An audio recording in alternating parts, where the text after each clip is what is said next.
Olá, como vocês estão? É bom tê-los aí do outro lado mais uma vez para estudar a Palavra de Deus junto comigo. E eu quero cumprimentar a todos, assim como Paulo cumprimentou a Filemon em sua epístola a ele. E a amada Áfia, a Arquipo e a igreja que estava lá na casa deles. Ele os cumprimentou dessa forma, Filemon, versículo 3. Graça a vós e paz da parte de Deus nosso Pai e do Senhor Jesus Cristo. É o que eu desejo a você, que agora assiste mais esse estudo da Palavra de Deus. E antes de iniciarmos, eu o convido a se ajoelhar diante do Todo-Poderoso para levarmos a Ele uma prece.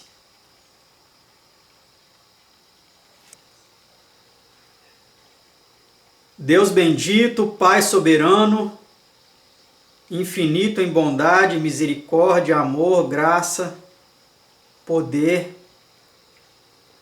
Somos gratos, ó Pai, a Ti por mais uma oportunidade que temos de estudar livremente a Tua Palavra. Especialmente agradeço a Ti por cada um agora que está assistindo mais esse estudo através deste vídeo. E peço, ó Pai, que abençoe ricamente a ele, a ela, a quem quer que seja, Senhor, que estiver assistindo. E peço uma bênção especial também pelos familiares desta pessoa, para que esta mensagem seja esclarecedora quanto ao tema que vamos estudar. Nos conceda o dom de seu Espírito para termos o são discernimento da Tua Palavra. Te pedimos em nome de Jesus. Amém.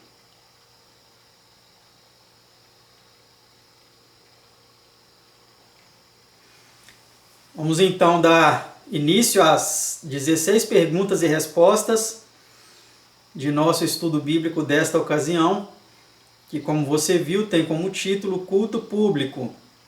É o estudo de número 146, e a primeira pergunta é esta que já aparece em sua tela. De que única maneira pode Deus ser verdadeiramente adorado? Vamos ver qual é a única maneira. Deus é Espírito e importa que os que o adoram o adorem em espírito e em verdade. João 4, verso 24. Jesus estava dizendo aqui para a mulher samaritana que a adoração era muito mais do que ir a templos ou subir em montes. A adoração não era algo limitado a um comportamento físico de permanência em um determinado local, mas era uma adoração em verdade, sabendo que se está adorando, conhecendo ao Deus que se adora verdadeiramente e em espírito. Uma adoração que transcende espaços físicos, ortodoxias, rotinas eclesiásticas e assim por diante. Vamos para a pergunta 2. Como somos instruídos a adorar a Deus? Salmo 97:2 diz: Dai ao Senhor a glória devida ao seu nome, adorai o Senhor na beleza da santidade. Então nós somos instruídos a adorar a Deus, dando a Ele a glória devida ao seu nome. Não é qualquer um que nós estamos adorando. Precisamos ter a verdadeira reverência e dar a verdadeira glória que lhe é devida, na beleza da sua santidade, sabendo que Ele é um Deus santo, que Ele não aceita qualquer coisa, que Ele não aceita de qualquer jeito, como muitas pessoas estão fazendo por aí. Pergunta 3. Que atitude é indicativa de reverência na adoração? Vamos ver que atitude é indicativa. Ó, vinde, adoremos e prostremo-nos, ajoelhemos diante do Senhor que nos criou. Salmo 95, verso 6.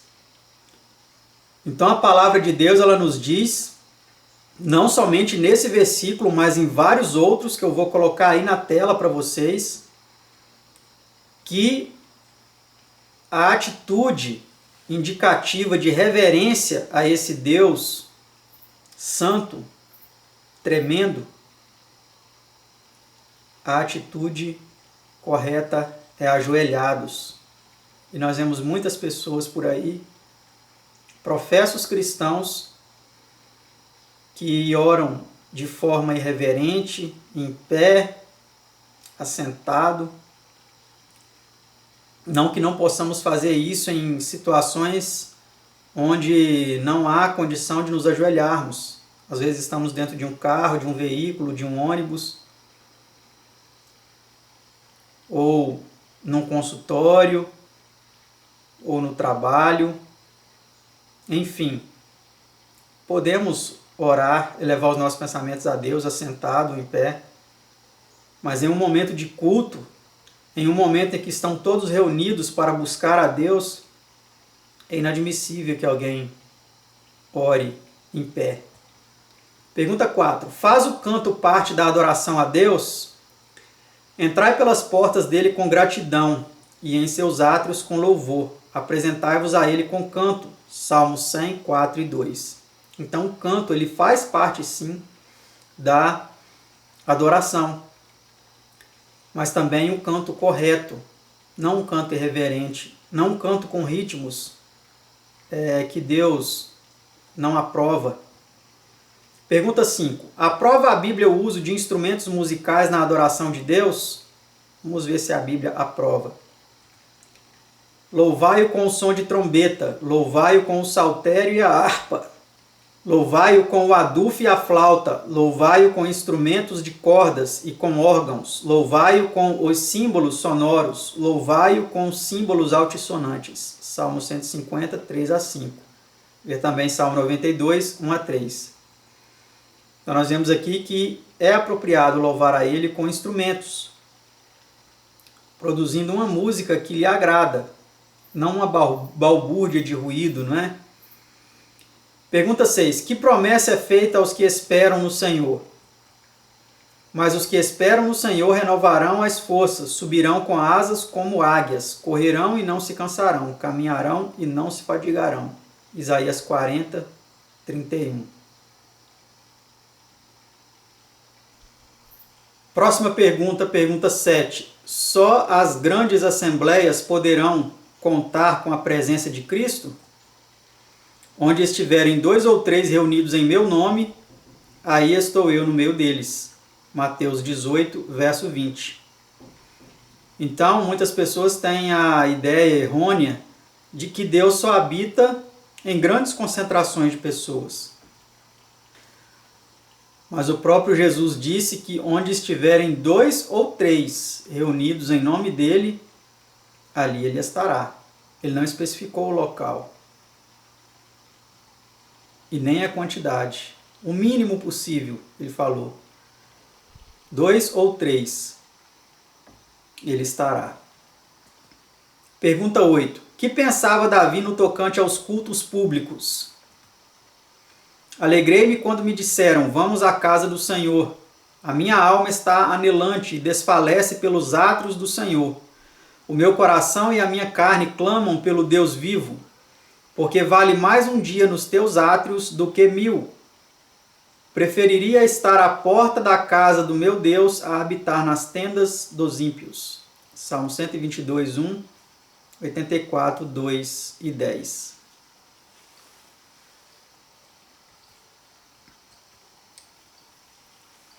Então Davi ele tinha prazer em estar nos cultos públicos, nas reuniões para adoração ao Senhor. Mesmo que no tempo dele ainda não existia o templo, foi da vontade dele construir o templo. Só existia a tenda, né, o tabernáculo, mas ele preferia estar ali um único dia do que 1000 em qualquer outro lugar, né? Pergunta 9. Que advertência faz Paulo quanto à reunião dos crentes para culto público? Vamos ver o que ele adverte. Não deixando a nossa congregação, como é costume de alguns, antes admoestando-nos uns aos outros, e tanto mais quanto vedes que se vai aproximando aquele dia. Hebreus 10, 25. Então, quando ele fala aqui congregação, ele não está dizendo um templo físico, com paredes, bancos, púlpito, enfim. Congregação aqui, a palavra dá uma ideia de se congregar, ou seja, de se reunir. E como lemos na introdução aqui, na Epístola de Paulo a Filemon, ele falou da igreja que estava na casa de alguns irmãos. Então as igrejas, elas se congregavam nos lares na época do apóstolo Paulo. Pergunta 10. Registra Deus as reuniões de seu povo? Então aqueles que temem ao Senhor falam cada um com o seu companheiro, e o Senhor atentou e ouviu, e há um memorial escrito diante dele, para os que temeram o Senhor e para os que se lembraram do seu nome. E eles serão meus, diz o Senhor dos Exércitos. Naquele dia que farei serão para mim particular tesouro.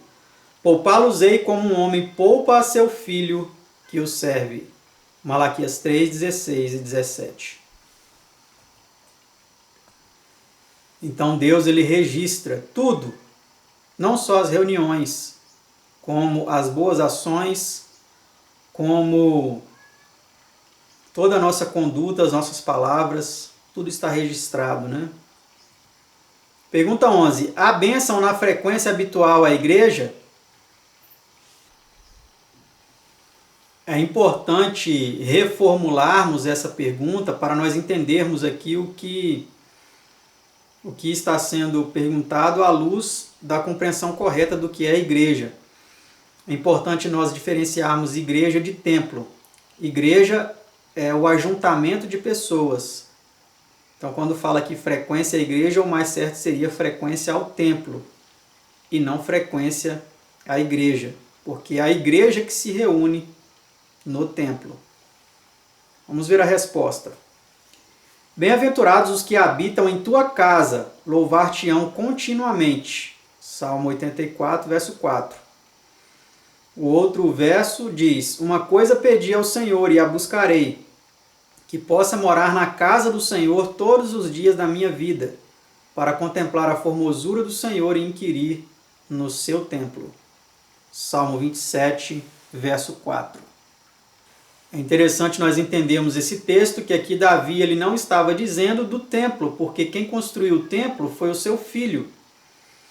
Quando ele estava falando morar na casa do Senhor todos os dias da minha vida, ele estava dizendo das mansões eternas.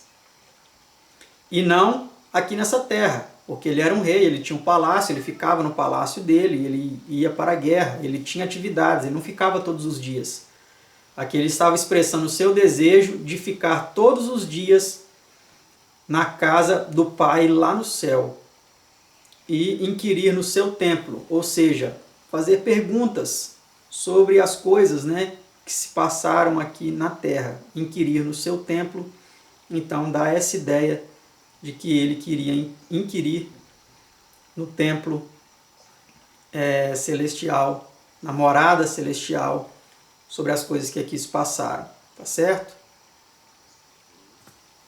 Pergunta 12. Que admoestação é feita quanto ao comportamento na casa de Deus?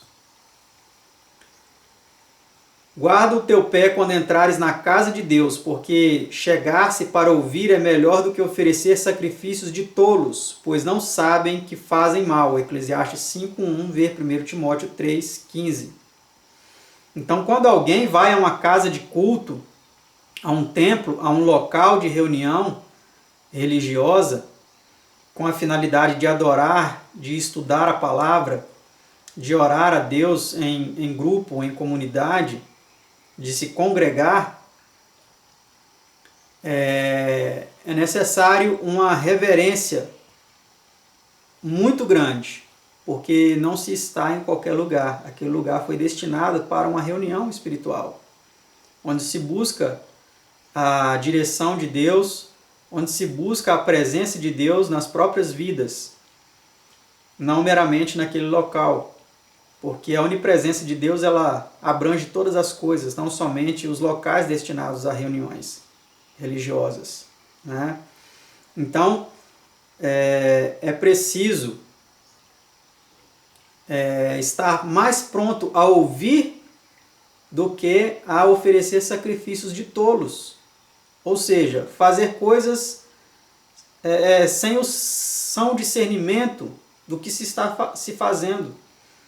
Então, muitas pessoas, logo que eles se convertem a uma determinada fé, eles têm a tendência de já querer falar, de já querer ensinar, e é necessário, primeiro, mais ouvir do que falar.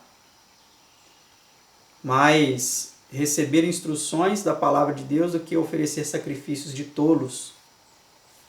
Vamos para a próxima pergunta, pergunta 13. Que dia foi por Deus especialmente designado para culto público? Vamos ver a resposta. O 7º dia será o sábado do descanso, santa convocação. Levítico 23, verso 3. Então ele é o dia de santa convocação, de reunião solene. O dia de descanso destinado a isso. Pergunta 14. Como ordenou Deus que guardássemos esse dia? Lembra-te do dia do sábado para o santificar, não farás nenhuma obra. Êxodo 28 a 10. Então, o nosso trabalho semanal, o nosso ganha-pão, ele não deve ser feito nesse dia. Somente trabalhos missionários, trabalhos de caridade, somente obras para estender as bênçãos que Deus nos concedeu a outras pessoas. Pergunta 15. Constituem as ofertas uma parte apropriada do culto a Deus? Dai ao Senhor a glória devida ao seu nome, trazei oferenda e entrai nos seus átrios. Fazei votos e pagai ao Senhor vosso Deus. Tragam presentes os que estão em redor dele, aquele que é tremendo. Salmo 96, 8 e 76, 11. Então, é apropriado, é bíblico, nessas reuniões, levar as suas ofertas, né? Levar um pouco daquilo que Deus tem concedido a cada um de nós, né? É bíblico isso e deve ser feito. Pergunta 16. Haverá culto público na nova criação? Porque como os novos céus e a nova terra que hei de fazer estarão diante da minha face, diz o Senhor, assim também há de estar a vossa posteridade o vosso nome. E será que desde uma lua nova até a outra, e desde um sábado até ao outro, virá toda a carne a adorar perante mim, diz o Senhor. Isaías 66, 22 e 23. Então aqui nós vemos claramente que as reuniões de adoração a Deus continuarão até na nova terra. É algo que vai perdurar, né? Vamos aqui ver então algumas regras que é dado no livro Estudos Bíblicos, tá? Talvez isso aqui não se aplique à realidade de muitas pessoas que congregam em lares, em células, né? Mas nós vamos ler aqui e vamos, na medida do possível, fazer a aplicação também para quando as pessoas se reúnem nos lares, né? Regras para a frequência à igreja. Número 1. Ide cedo à igreja. Sede não somente pontuais, mas também estais em vosso lugar antes da hora anunciada para o começo do culto. Segundo, ide com espírito de reverência. Em caminho lembrai-vos onde ides. Evitai a leviandade de maneiras e a conversação sobre assuntos mundanos. 3.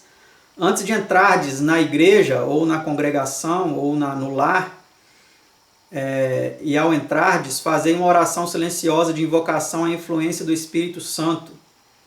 4.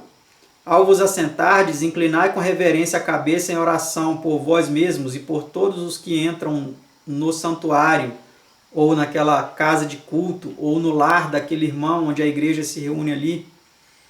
5. Determinai-vos a não alimentar pensamento algum, a não fixar os olhares sobre qualquer coisa e a não proferir palavra alguma que vos façam desviar a mente do santo propósito que vos levou a esse lugar.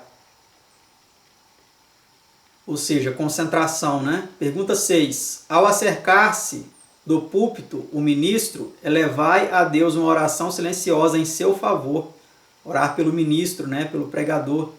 7. Participai ativamente de todo culto, como ouvinte e como adorador. 8. Ao terminar o culto, após um momento de oração silenciosa, saudai com efusão e boa vontade todos quantos encontrardes, lembrando-vos de que a sociabilidade cristã faz parte do culto cristão. Isso aí foi escrito por um bispo, né, chamado Bispo Vicente.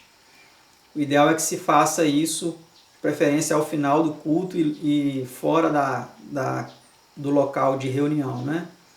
Ou se for uma casa, tudo bem que seja feito ali naquela mesma casa, mas após o término haver essa confraternização.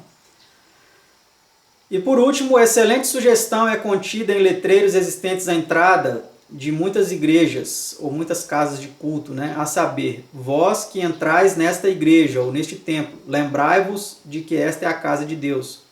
Sede reverentes, silenciosos e meditativos. Não a abandoneis tampouco sem uma oração a Deus, por vós mesmos, pelo ministro e pelos que aqui adoram a Deus.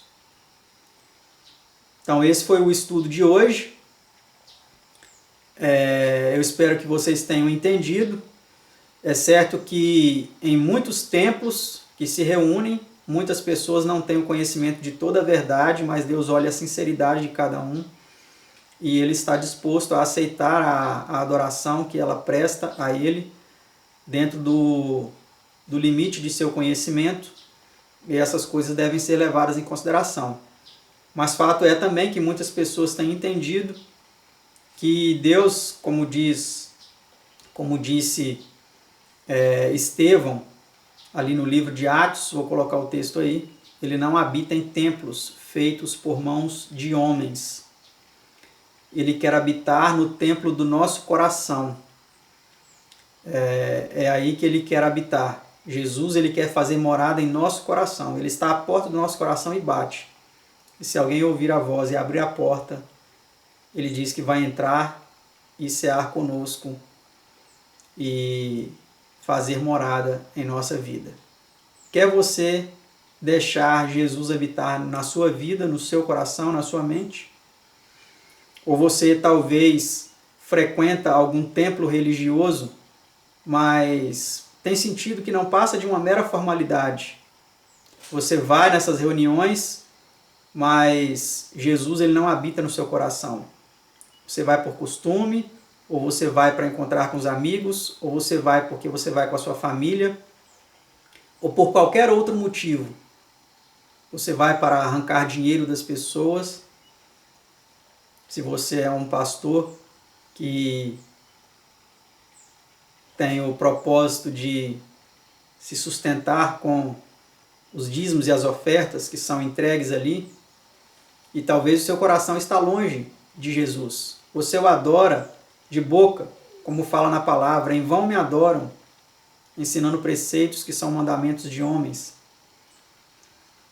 Talvez você até canta, tem a voz bonita, mas como fala também em outra passagem das Escrituras, você vem como o povo costuma vir, você canta como quem tem voz suave, mas não põe os ensinamentos do Senhor em prática. Espero que vocês reflitam, que nós juntos reflitamos nesses pontos, para que saibamos se a nossa adoração está sendo aceita por Deus ou não. Que Deus abençoe a você e a mim para prestarmos uma adoração aceitável ao Senhor.